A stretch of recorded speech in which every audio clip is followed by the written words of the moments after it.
Today, the court affirmed the leadership of David Mark defeating Honorable Leke Abejide in a suit that the court says he has no local standing.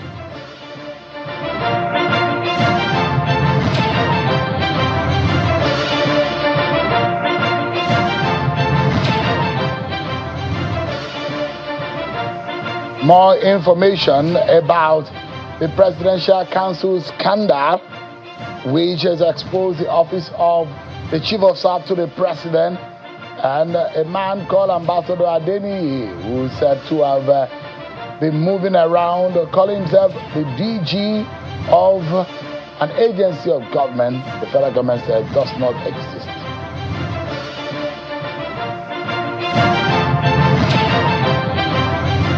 Hello everyone, welcome to the program. This is Politics Today, live on Channels Television. I'm Sean Wakimale, live for you here in our Abuja studio. Tonight, there are a few issues we'll be touching on.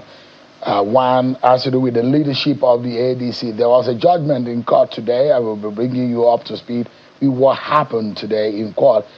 Also, what happened when someone passes through DSS screening, passes through Senate screening, and yet you discover that there are fraudulent aspects of the person's submission. We'll be getting to know what happened. Also, there are updates with respect to Ambassador Matthew Adeni, who the presidency said, this man does not exist, and his agency does not exist. He's gone to court. Mr. Falana said he's going to be standing in and defending him in court. We'll be getting more details on that tonight on the program. But before we get talking, let's start with some of the political roundup stories.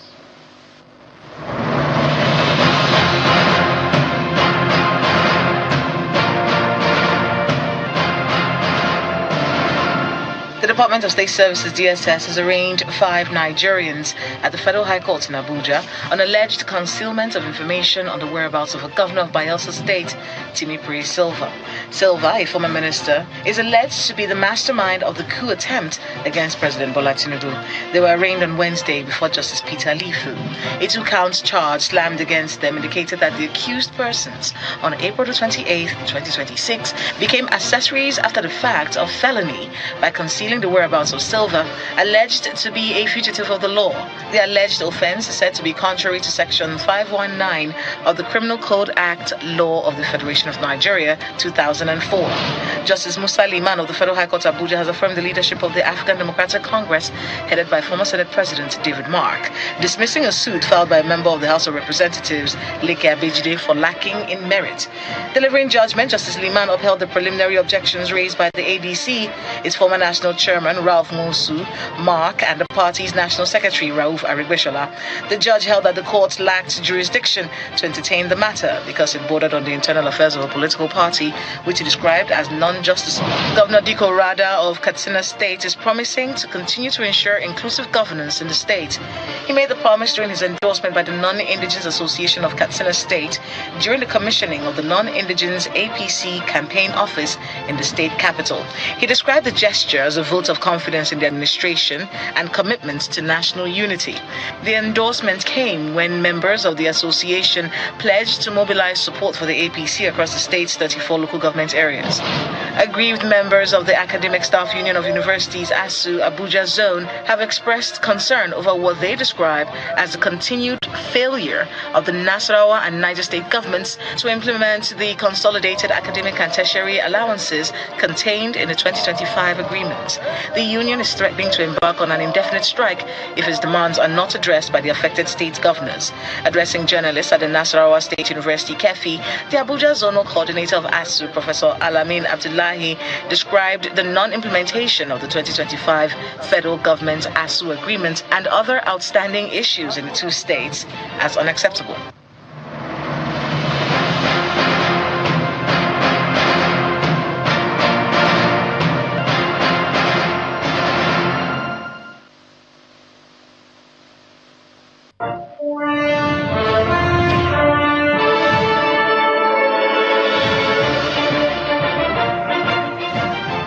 Thanks so much, everyone, for staying with us on the program.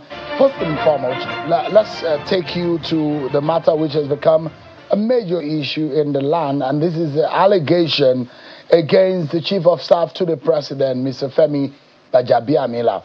And the allegation is coming from a council that the federal government has now disowned called the Presidential Foreign Intervention Promotion Council, which was headed by a man called Ambassador Matthew Adeyemi.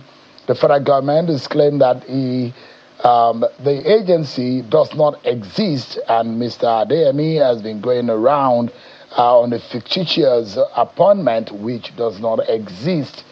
But Mr. Adeyemi is saying, we understand that Mr. Femi Falana will be standing as a counsel to Mr. Adeyemi in this matter. He said he's done nothing wrong. In a press conference, he said he actually had some money paid for that appointment to be given. The federal government yesterday, through the office of Mr. Bayo Onanuga, had released a statement stating that there are a lot that has been stated by the office of the SGF, the presidency, to the effect that there are no letter of appointment, and the man in question ran a fictitious organization, and he has a history of fraudulent activities. Let's speak to the man in question. Mr. Matthew Adeniyi is on the telephone to explain to us. Mr. Adeniyi, thank you so much for joining us on Channels Television tonight. Thank you, Mr. Shion. Good evening, sir. Yeah. First and foremost, it does look that you are in hiding. Where have you been? Are you running away from the law? Not at all, sir. Are you able to answer to some of the allegations? We understand now that the police had sued you, and there's a petition against you, and the matter is now in a criminal nature, is gone to court. Are you ready to face the law? Definitely, sir. If I'm wrong, let the court of law do that. And if I'm right, let the court of law do that. Do the right thing. You have been described as a con artist. Yeah? Okay, go ahead. You have been described as a con artist, and that this is not the first time this is happening. That there was a time that you described yourself as a leader of a UN organization. Is this a habit for you? No, sir. Do you know what? Since the matter is in the court, let the court of competent jurisdiction vindicate, because I'm ready to clear my name. Let the court take its course. Since my lawyer are involved, everybody will follow us. They will monitor the whole thing. Then let the court of competent jurisdiction do the needful. Tell us, when was this organization that you headed, you said, because they said you don't have a letter of appointment. Did you get a letter of appointment? Mr. Shew, definitely I have a letter of appointment. However, since the matter is in the court, I won't be able to say much about it. However, I'm on a medication. I'm a bit down. I'm sick, so I'm trying to take care of myself. When you say that you are ready to face, and apologies for your ill health, pray that you get back on your feet, how you got an office in the Federal Secretariat, SGF denies you, the federal government denies you. Have you personally met Mr. Gbajabiamila physically before? Yes, sir. All those ones will be sorted out in the court. I won't want to say much about it. Who was funding the salaries of your you have about 300 staff. Was this coming from the federal government? Mr. Shew, the truth will be unraveled at the court of law. But give us an understanding. That organization that you are talking about, the Presidential Foreign Intervention Promotion Council, I understand that you are the very first Director General of that organization, set up in 2024. Is that right? Yes, sir. Who exactly addressed your letter? Was the letter addressed from the SGS office or the office of the president? Mr. Shew, I don't want to talk much about it. Since the matter is in court, in fact, I'm restricted not to talk since the matter is in the court. So let's just get to the court. Okay. I mean, a lot of Nigerians are watching you tonight and wondering what exactly. Some people think that you're a criminal, that you're a con artist. Are you a criminal? Are you a con artist? No, sir. However, the court would do justice to that. Were you arrested some weeks back?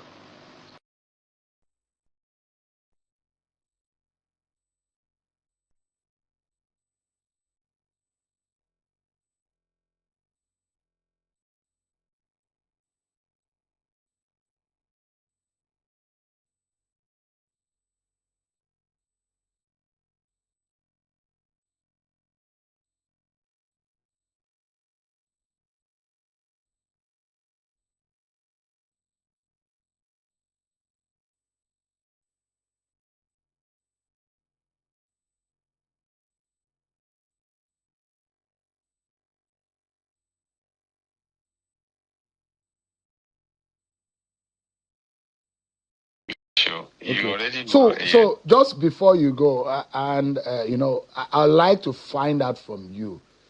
Your stance and the inference you are making is to the extent that you are saying categorically that Mr. Gbajabiamila is in the picture of things as far as your appointment is concerned. Is that right? Yes, sir.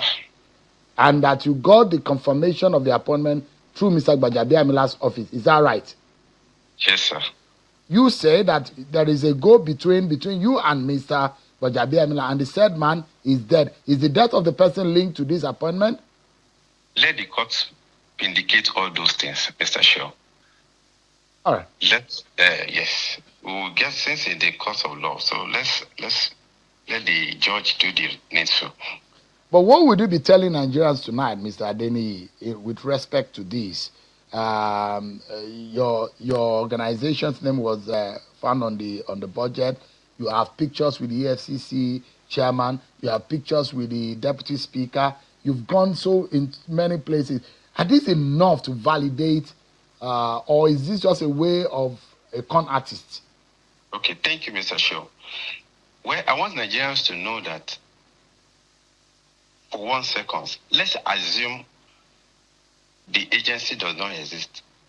Will I have the temerity, the audacity to be going all over the country, meeting the head of ministry, department, and agency, if I know that the agency does not exist, or as they allege me that I cooked up everything?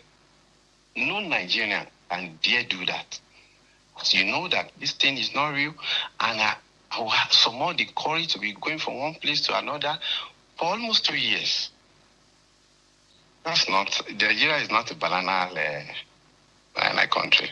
So, just you're a chieftain of the APC, is that right? I'm a member of APC. From Oyo State? Yes, sir. It's on this basis that you were rewarded for this appointment, is that right? No, what? We all work for His Excellency President Bola Ahmed Tinubu. We contributed our own little quota. We mobilize and we support. So I wouldn't say it's the reward, but I think it is what it is. But you definitely paid for this appointment. Let God do that, Mr. Shiu. All right. Thank you so much, Mr. Adeni Matthew. Thank you so much indeed for talking to us. Thank you.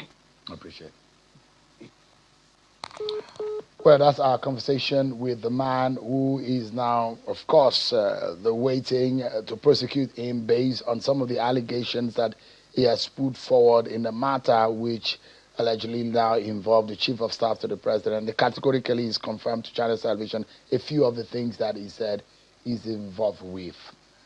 But let's take you now to one of our major stories tonight on the program, which involves the African Democratic Congress, ADC. The Justice Muslim and the Federal High Court today affirmed the leadership of the African Democratic Congress, headed by former Senate President David Mark, dismissing a suit filed by a member of the House of Representatives, Honorable Leke Abejide, for lacking in merit. That judgment today, Justice Liman upheld the preliminary objections raised by the ADC, its former national chairman, Ralph Nwosu, Senator David Mark, and the party's national secretary, Ogbeni Rauf Aregbesola, the judge held that the court lacked jurisdiction to entertain the matter because it bordered on the internal affairs of a political party, which it described as non-justiciable.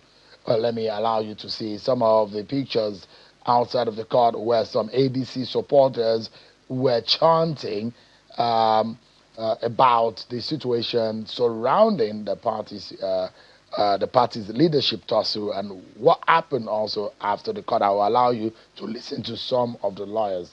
But tonight, I'm being joined by a man who is just newly appointed as a spokesperson of the Atiku campaign organization, Mr. Kenneth Okonkwo. Is live for us here in our studio. It's a pleasure having you join us tonight. Thank you very much, and thank you, viewers at home, for joining us. We understand that you're supposed to be served the suit between you and Mr. Peter Obi based on the criminal defamation.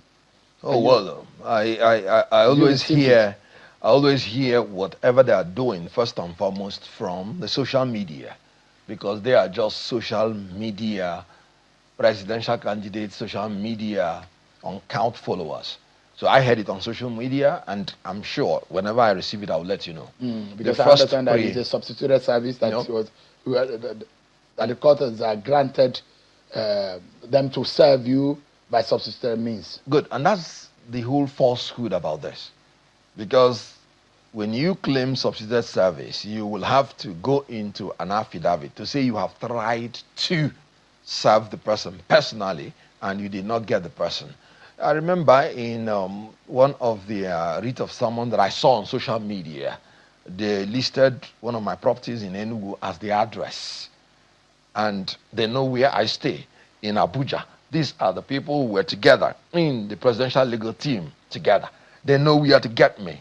And they are talking about using an address in Enugu. And they went to, in my own opinion, must have perjured, because they say they've tried to serve me. I kept people there to look for their service anytime they will come. And so they went on that falsehood to go to the courts to get an order to make substituted service. The whole idea of trying to use the address in Enugu is to do that falsehood. You know where I stay, in Abuja. So why all this social media noise making? No ounce of service or no ounce of notice have you got from the court about this matter? Everything from the court. From the court, directly no, or indirectly, Yes. It's been on social media all along. It's been on social media, but this legal tussle and this legal battle has been on social media all along. The pre-action notice, they put it on social media before they served me in my phone, and even though I could have objected to the mode of service, I accepted it and replied. But from the court, I've not received anything. Are you ready for this battle? There's no battle at all. This is just a joke. I told people that this is a calculated attempt to gag me, to cow me, to intimidate me, to harass me. I have been a public affairs analyst from 2009. I stand by everything that I said. As a matter of fact, I've not even said it the way it is. The NDC aspirants on daily basis, they keep saying and repeating what they told me publicly. A lot of them are in courts. A lot of them have even gone to magistrate court to institute a criminal complaint from Imo State. And it was NDC that said that Peter Obi and the caucus leaders were the people that organized the primary in Southeast. And of course, Section 42 forbids you to make a rule and discriminatorily apply it to a geopolitical zone or people based on place of origin. The aspirants from the Southeast, we are told to pay 10 million naira and 20 million naira by NDC, led by the caucus leaders in the Southeast, which NDC identified. And I just came here to say what is already out there in the public. And they say you're being defamed. Defamed for what? Did you not hear what Aisha Yusuf said? Did you not hear what Seraka Dixon said? Seraka Dixon said that him and Peter Obi offered Aisha Yusuf the ticket of the House of Representatives so that she will abandon the Senate. For the way for that they use the word offer. Section 125, subsection 1A of the Electoral Act makes that bribery and corruption. In the law, stated, offer to induce somebody to ensure the return of another candidate.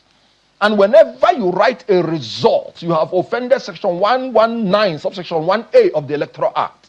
And I'm just pointing out, exposing what is happening in NDC, and you are telling me defamation, then the whole idea of defamation has to be redefined. Your statement as a betrayal of trust, and perhaps you're still doubling down on what will cost you a very heavy lawsuit if you are found guilty.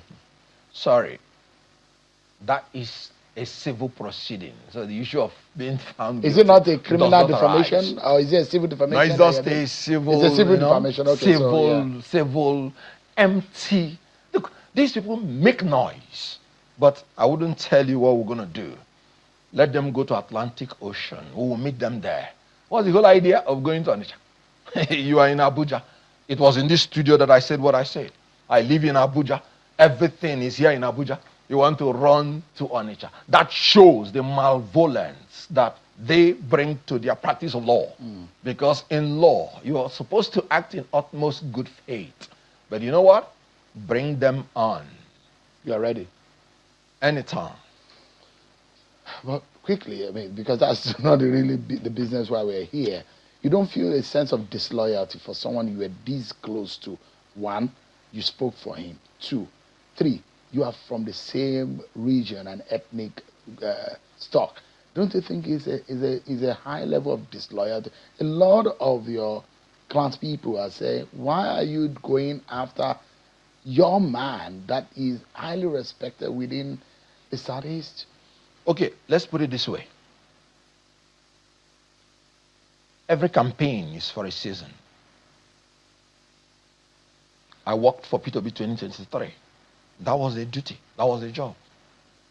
And I did it effectively well. And we concluded it. I was on throughout the legal process until it was concluded.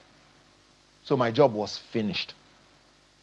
And I still rolled over to be doing things pro bono for him. It was a volunteer job. I did it free of charge. And then, as a public affairs analyst that I have been from 2009, before I ever met P2B, I proceeded with my job. You were one of the earliest interviewers that interviewed me in July 2024 when I said I wasn't speaking for him anymore because he's not decisive. I've seen in him certain qualities that will make him unfit to be the president of the Federal Republic of Nigeria. I made it public. By then, I had finished my job with him. But in order for the people to know that I am not speaking for him anymore, I made it public. And I went my own way. And I was doing my own job. You know what? He was the one who betrayed me.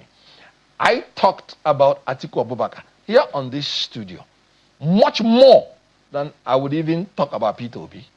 And people were telling Atiku Abubakar, this young man that is getting close to you, are you aware of what he said to you?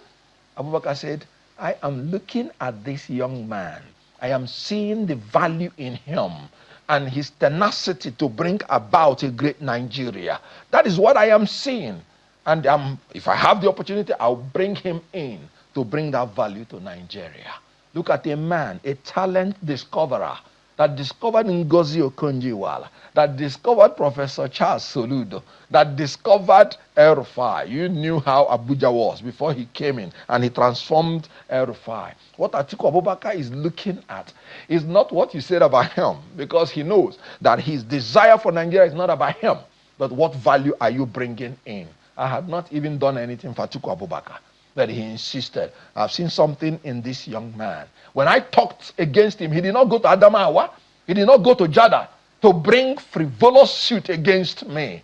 But this is somebody I worked for, did everything, stayed in the court for months, and I am free doing my job. And you're running to Onitsha to bring frivolous defamation suit against himself, not me.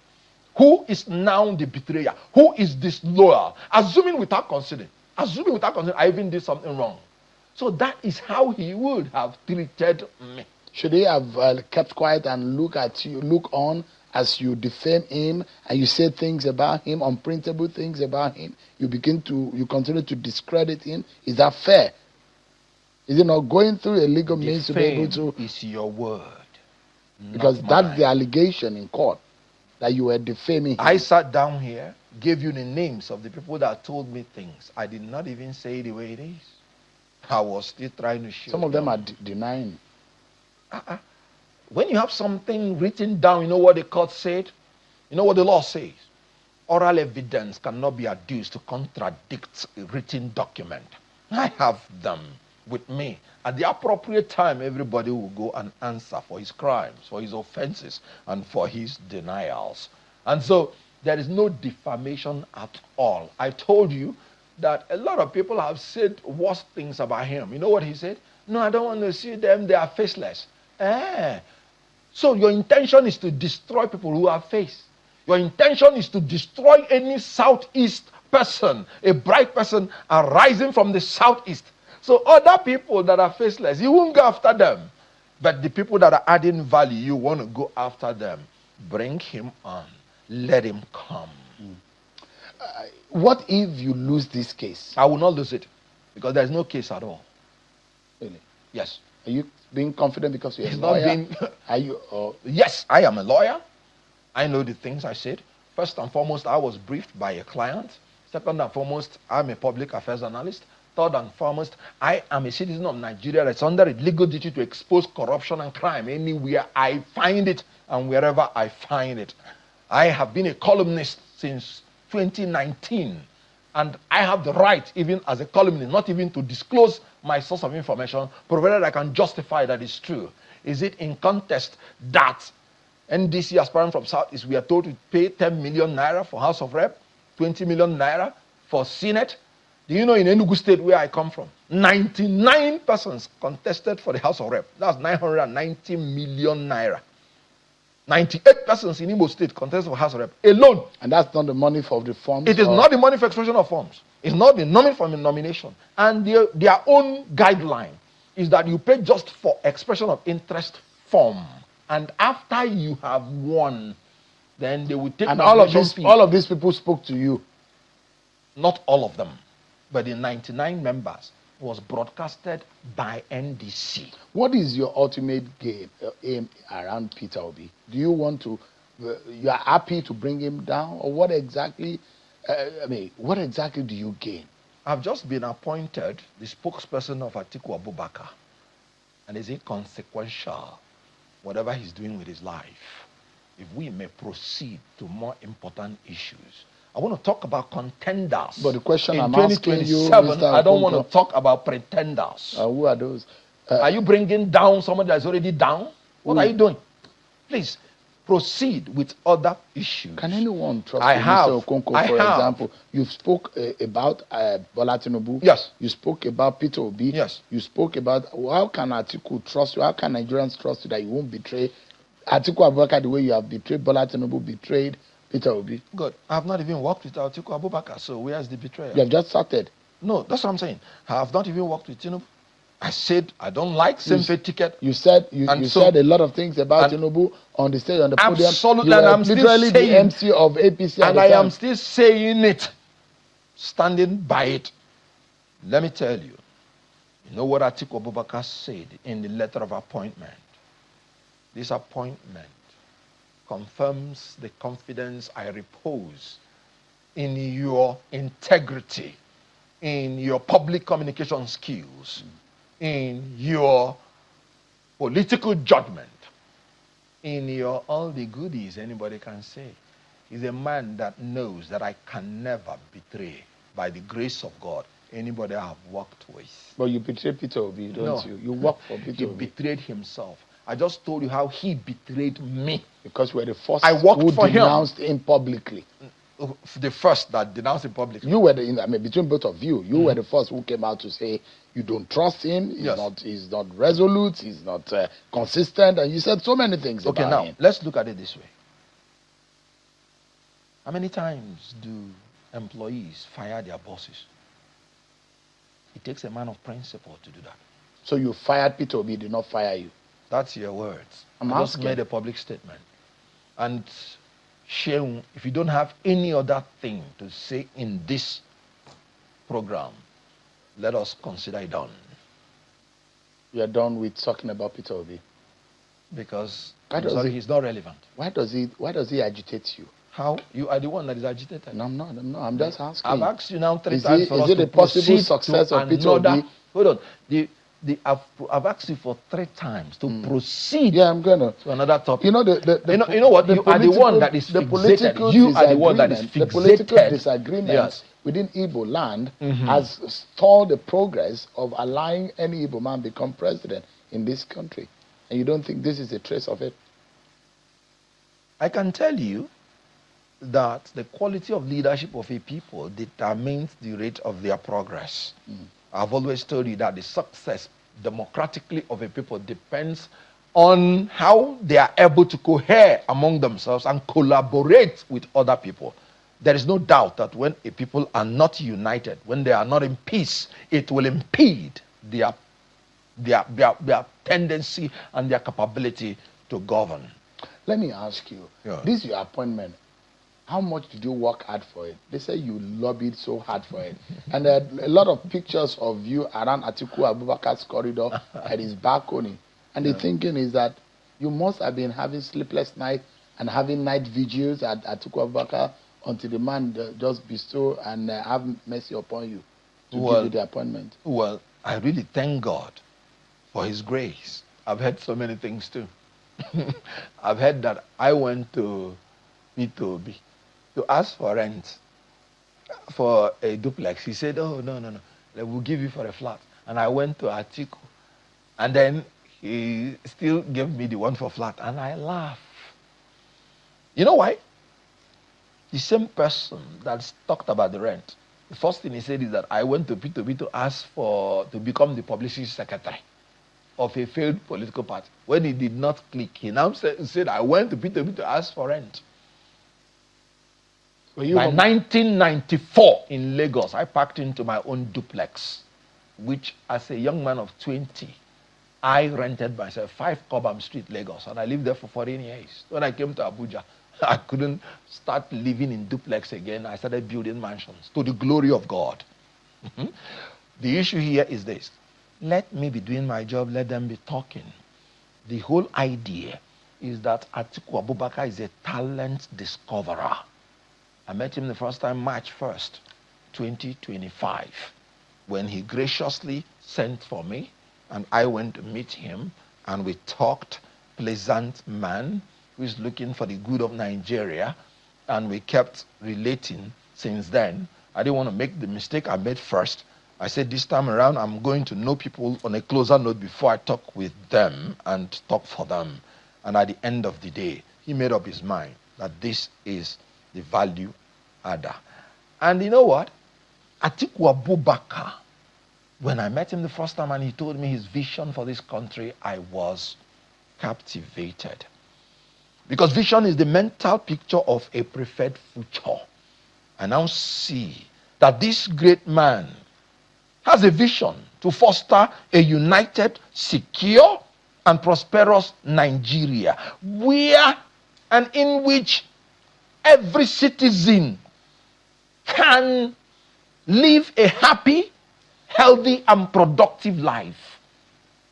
From this, his vision, you can see that his agenda is very, very easy to distill, which includes unity, security, which includes economic prosperity, education, health, and which includes restructuring. This restructuring is the one that touches me most. But in order to achieve these things, Atiku Abubakar is of the opinion that his mission will be to provide appropriate political leadership to implement his developmental agenda and to facilitate the realization of his vision. He understood from day one that no matter how good a manifesto is, no matter how good the laws of the land are, no matter how good your own program is, without effective leadership, it will come to naught. Our problem in this country is implementation. Enough of all these words. Atiku Abubakar is going to be a man of action. That is what his mission is. And his agenda will be adequately fulfilled. In 1999 to 2007, Atiku Abubakar did it with Olusegun Obasanjo. All the things they set out to achieve. He was the head of the economic team. And after discovering all these people, Nigeria was owing about $40-something billion. Atiku Abubakar being the head of the economic team with Ngozi Okonjo-Iweala that he discovered. They were not borrowing more to put us into slavery. They took us out of debt. And before they left, we were no longer indebted to any country. From 40 billion to zero. Economy. In the economy, we were moving graciously, becoming the most powerful economic nation in Africa. In security, you dare not do anything when they were there. Because you're given a job, you do it. You don't do it, you're gone. This is Atiku Abubakar, the man, the winner at all times. Let me ask you, this case today that we saw with the ADC, but this is not the end of it. But this is just one of the several cases. This is the end of this case. The litany, I mean, yes. This can go on. And you know, we were a country that is based on judicial precedent. And judicial precedent means that the judgment from this case is persuadable to other judges. It has persuadable power to all the other judges that have cases of similar nature. The whole idea of the judgment is that the issue of leadership is the internal affairs of a political party, and the court does not have jurisdiction to entertain it. Every other case we have in court is linked to our leadership and our internal affairs. So obviously, the courts do not have any jurisdiction to entertain them. So the cases are dead.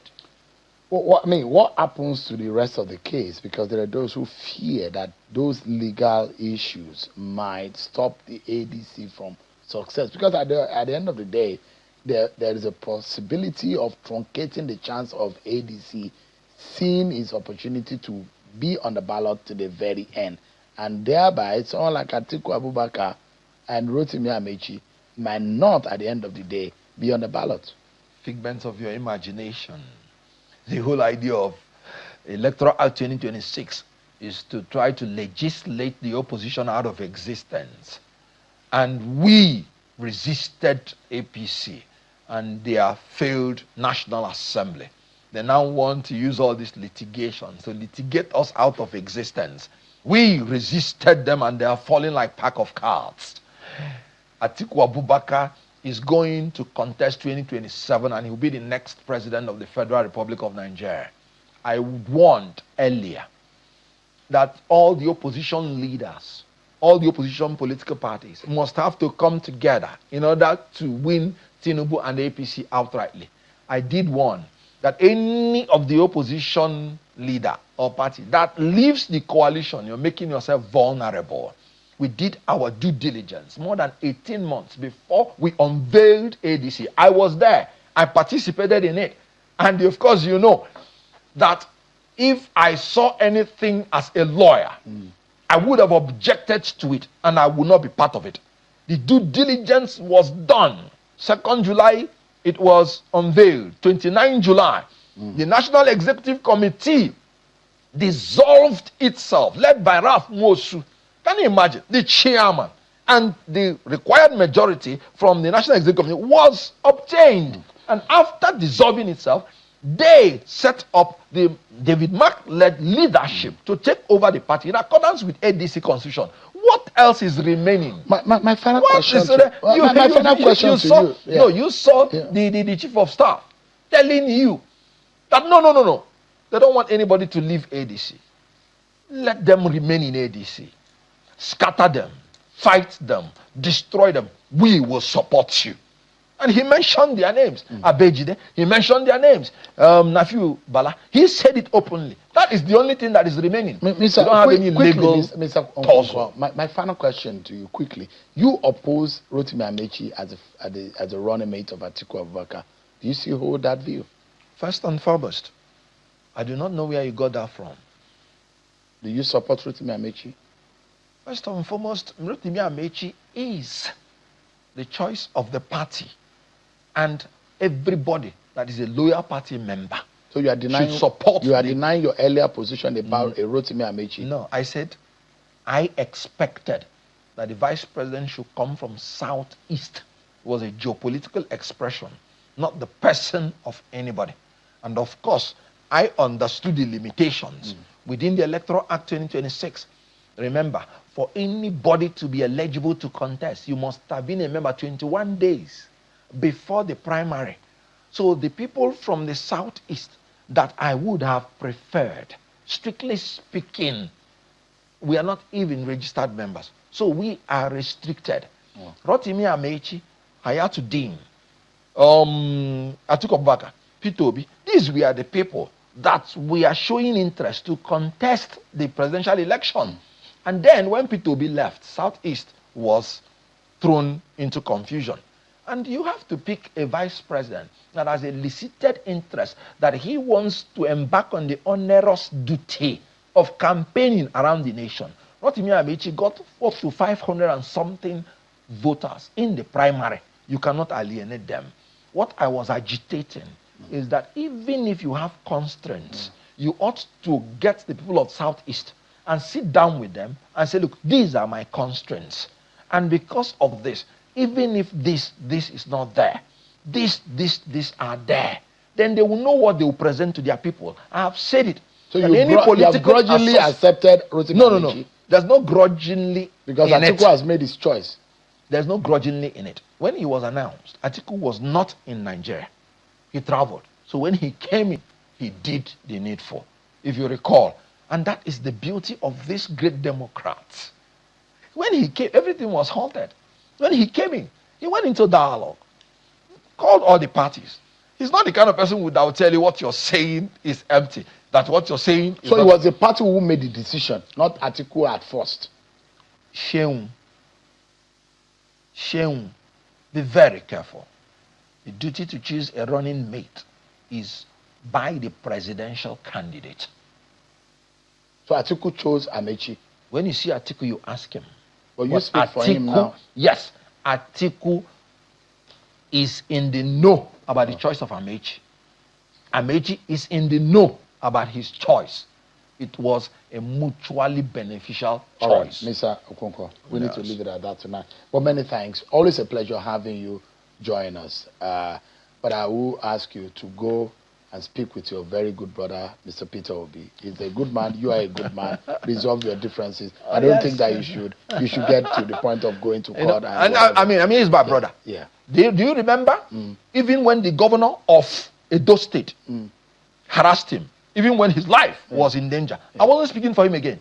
I told them, please, that I'm not speaking for him. He's my brother. And if anything happens to him, you will know that even if a madman, you kill a madman, you will know that he has brothers. I came out to defend him. Right. But you know what? He is taking me to court. All right. How do you go? How the Mumba. Thank you so much indeed. I appreciate it. Pleasure. We take a break, everyone. But what happens when DSS says they screen someone and at the end of the day you find out that the person has a fake certificate? Now the federal government is after him. They've arrested Bola Tinubu's former minister. We'll be finding out what happens in the screening process. Join us again.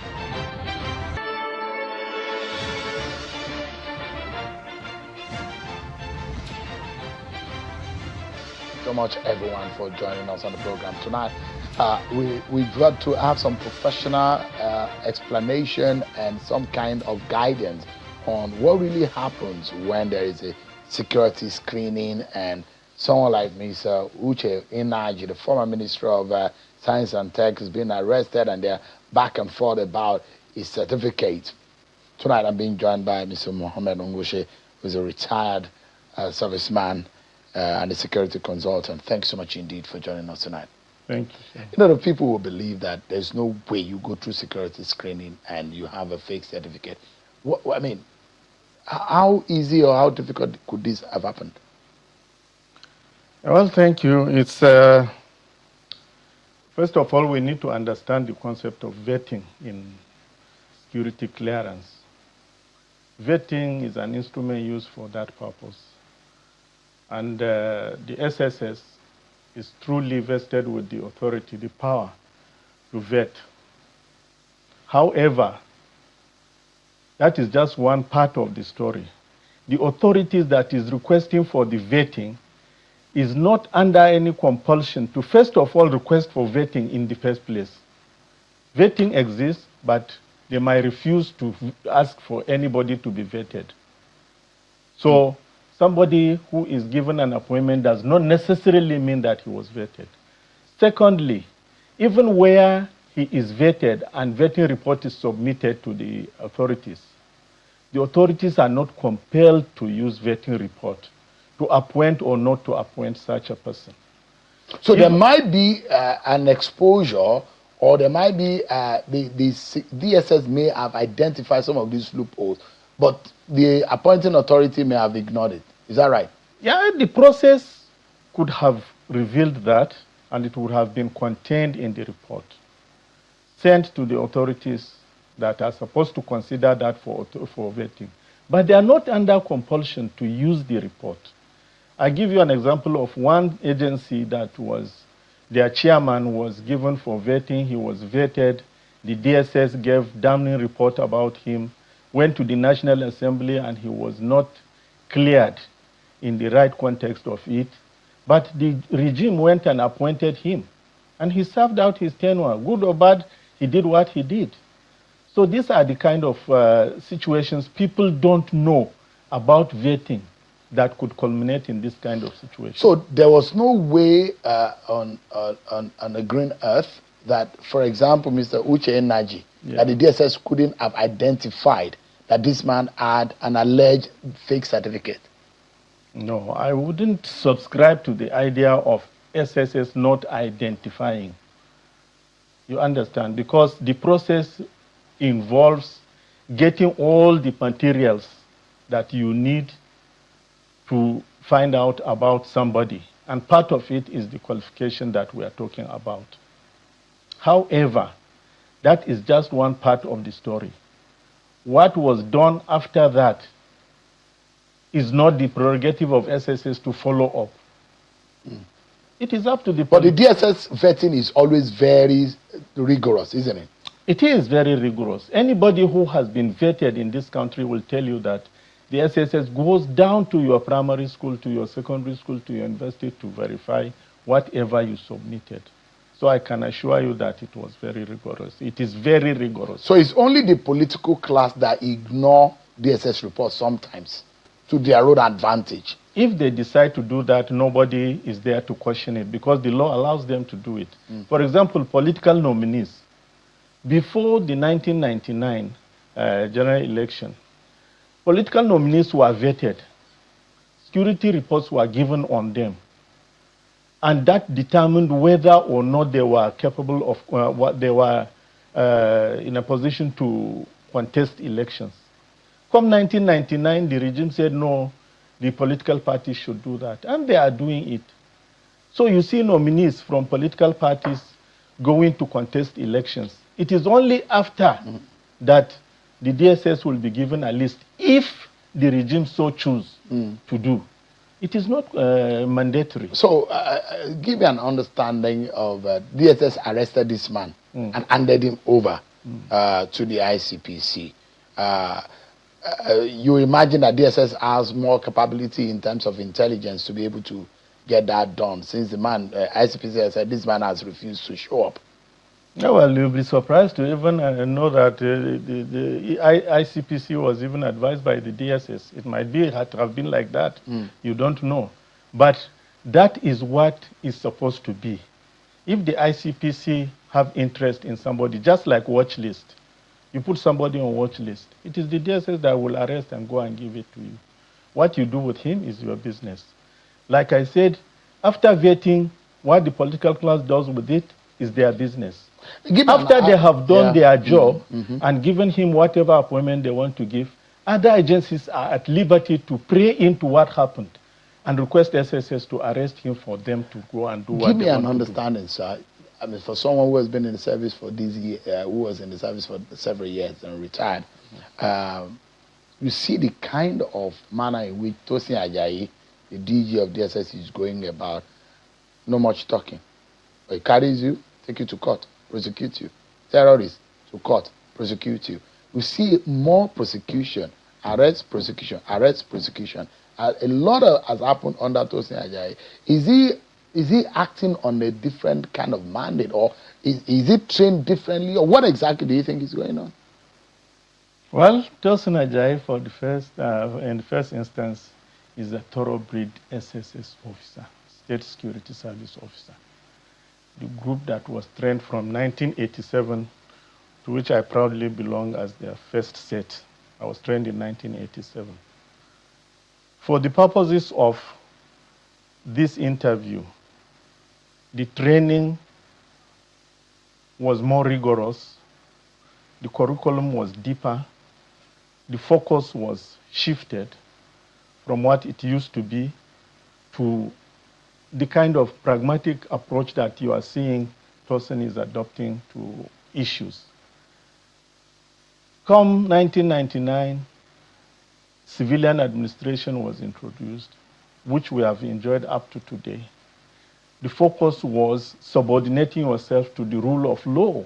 It is no longer the way it used to be, where NSO can do anything. Under the military, you can be asked to go and do something, whether right or wrong.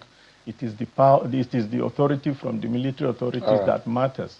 But now, the rule of law is the guide. Tosin is seriously committed to obeying those ones. That those who for example, may not be happy, but I mean, I've seen a trend in the manner in which it does things. But I wish that we had more time, Mr. Mohammed Ngoshe. Thank you so much indeed for tonight. God bless. I appreciate it. That's our show for tonight, everyone. Many thanks for watching. I'm sure. God bless Nigeria.